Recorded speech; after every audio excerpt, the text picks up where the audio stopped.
नमस्कार प्यारे बच्चों। बहुत बहुत स्वागत है आप लोगों का सिंपल एजुकेशन में। दोस्तों, आज की इस वीडियो में हम लोग बात करेंगे कक्षा 7 की 1 दिसंबर की सामाजिक विज्ञान और हिंदी की वर्कशीट के बारे में। सबसे पहले हम देखेंगे कि इन वर्कशीट्स में हमें क्या जानकारी दी गई है और उसके बाद जो सवाल इन वर्कशीट्स में दिए गए हैं एक एक करके हम उन सवालों के जवाबों को जानेंगे। तो चलिए बिना वक्त जाया किए हुए हम लोग आरंभ करते हैं आज की इस वीडियो में कक्षा 7 की 1 दिसंबर की सामाजिक विज्ञान और हिंदी की वर्कशीट का अध्ययन। और शुरुआत हम लोग करेंगे सामाजिक विज्ञान की वर्कशीट नंबर 32 से। सामाजिक विज्ञान की यह वर्कशीट इतिहास की पाठ्य पुस्तक से ली गई है और इसमें ईश्वर से अनुराग वाले अध्याय का वर्णन किया गया है। तो चलिए देखते हैं क्या बताया गया है आज की इस वर्कशीट में ईश्वर से अनुराग के बारे में। प्यारे विद्यार्थियों, कक्षा 6ठी में हमने पढ़ा था कि इतिहास सिर्फ राजा रानियों की कहानियाँ का अध्ययन ही नहीं है, बल्कि इतिहास में आमजन, स्मारकों एवं साहित्य के इतिहास को भी पढ़ते हैं। आज जिस अध्याय को हम पढ़ना शुरू करने वाले हैं वह इतिहास में भक्ति काल के नाम से जाना जाता है। हम यह पता लगाने की कोशिश करेंगे कि इस समय के संतों, लेखकों, नारियों व विभिन्न जाति धर्मों के लोगों का जीवन का कैसा था, विभिन्न दर्शन व जीवन पद्धति के विषय में उनका क्या नजरिया था। प्यारे विद्यार्थियों, आपने लोगों को पूजा पाठ करते अथवा भजन कीर्तन या कव्वाली गाते या चुपचाप ईश्वर के नाम का जाप करते हुए देखा होगा। आपने यह भी गौर किया होगा कि उनमें से कुछ तो इतने भाव विभोर हो जाते हैं कि उनकी आंखों में आंसू भर आते हैं। ईश्वर के प्रति ऐसा प्रेम भाव या गहरी भक्ति उन विभिन्न प्रकार के भक्ति तथा सूफी आंदोलनों की देन है जिनका 8वीं शताब्दी यानी कि मध्यकाल से उद्भव होने लगा। ईश्वर का विचार, परमेश्वर का विचार अर्थात वह ईश्वर जिसकी हम उपासना करते हैं, वह विचार कैसे उभर कर आया इस बारे में है। बड़े बड़े राज्यों के उदय होने से पहले भिन्न भिन्न समूहों के लोग अपने अपने देवी देवताओं की पूजा किया करते थे। जब लोग नगरों के विकास और व्यापार तथा साम्राज्य के माध्यम से एक साथ आते गए, तब नए नए विचार विकसित होने लगे। यह बात व्यापक रूप से स्वीकार की जाने लगी कि सभी जीवधारी अच्छे तथा बुरे कर्म करते हुए जीवन मरण और पुनर्जीवन के अंत चक्रों से गुजरते हैं। यह विचार भी गहरे बैठ गया कि सभी व्यक्ति जन्म के समय भी बराबर नहीं होते हैं। यह मान्यता कि सामाजिक विशेषाधिकार किसी उच्च परिवार अथवा जाति में पैदा होने के कारण मिलते हैं, अधिक कई पांडित्यपूर्ण ग्रंथों का विषय था। अनेक लोग ऐसे विचारों के कारण बेचैन थे, इसलिए वे बुद्ध तथा जैनों के उपदेशों की ओर उन्मुख हुए, जिनके अनुसार व्यक्तिगत प्रयासों से सामाजिक अंतरों को दूर किया जा सकता है और पुनर्जन्म के चक्र से छुटकारा पाया जा सकता है। कुछ अन्य लोग परमेश्वर संबंधी इस विचार से आकर्षित हुए कि यदि भक्ति भाव से परमेश्वर की शरण में जाएं तो परमेश्वर व्यक्ति को इस बंधन से मुक्त कर सकता है।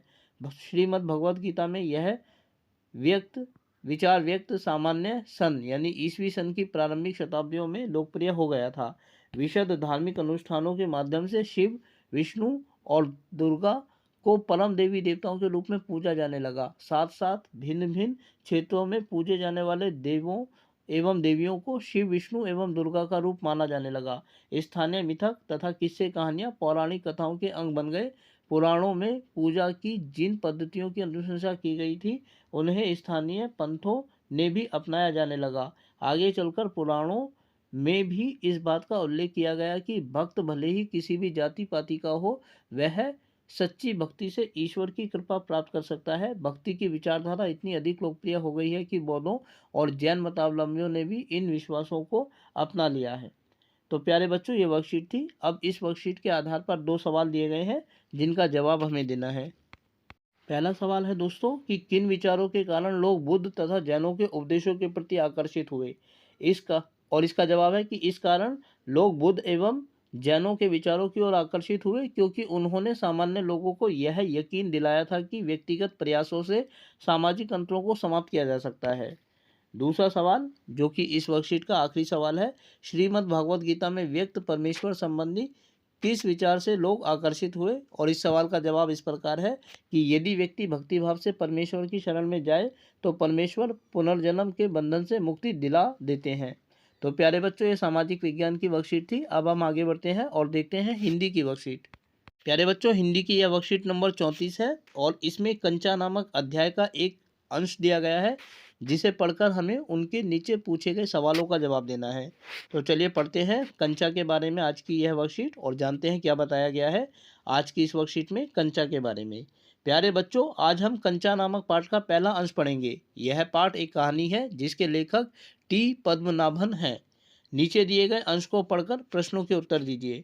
वह नीम के पेड़ों की घनी छाव से होता हुआ सियार की कहानी का मजा लेता आ रहा था। हिलते डुलते उसका बस्ता दोनों तरफ झूमता खनकता था। स्लेट कभी छोटी शीशों से टकराती तो कभी पेंसिल से। यूं वे सब उस बस्ते के अंदर टकरा रहे थे, मगर वह ना कुछ सुन रहा था ना कुछ देख रहा था। उसका पूरा ध्यान कहानी पर केंद्रित था। कैसी मज़ेदार कहानी! कौवे और सियार की। सियार कौवे से बोला, प्यारे कौवे, एक गाना गाओ ना, तुम्हारा गाना सुनने के लिए तरस रहा हूँ। कौवे ने गाने के लिए मुंह खोला तो रोटी का टुकड़ा जमीन पर गिर पड़ा। सियार उसे उठाकर 9 दो 11 हो गया।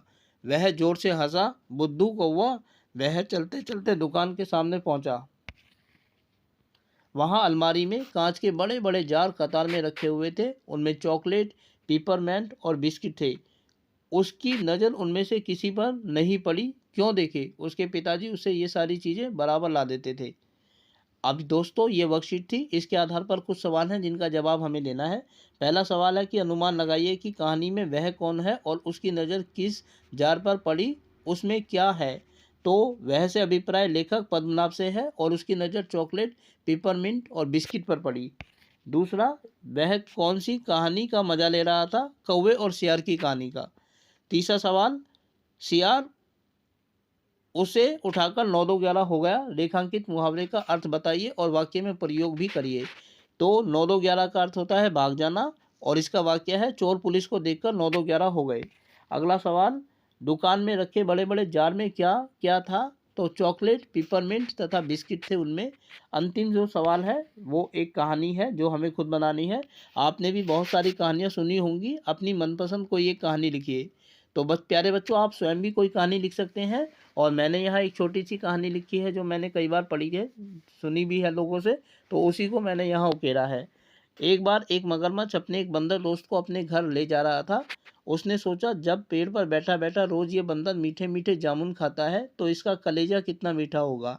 मगर बंदर को अपने साथ ले जा रहा था, तब उसने बंदर को बताया कि वह उसका कलेजा खाने के लिए उसे अपने साथ ले जा रहा है। तभी बंदर बोला कि तुमने मुझे पहले क्यों नहीं बताया, मेरा कलेजा तो उसी पेड़ पर है। यह सुनकर मगर बंदर को वापस लाया और बंदर छलांग लगाकर पेड़ पर चला गया। तो प्यारे बच्चों, आज की इस वीडियो में हम लोगों ने बात की कक्षा 7 की सामाजिक विज्ञान और हिंदी की वर्कशीट के बारे में। उम्मीद करता हूं कि आपको वीडियो अच्छी लगी होगी और साथ ही आपसे अनुरोध करता हूं कि यदि वीडियो अच्छी लगी तो वीडियो को लाइक और चैनल को सब्सक्राइब जरूर करें। इसके अलावा आगे आने वाले अन्य दिनों में अन्य वीडियोस को देखने के लिए जुड़े रहें मेरे साथ मेरे इस यूट्यूब चैनल पर से, जिसका नाम है सिंपल एजुकेशन। फिलहाल आप लोगों से विदा लेना चाहूँगा। वीडियो को देखने के लिए आपका बहुत बहुत धन्यवाद।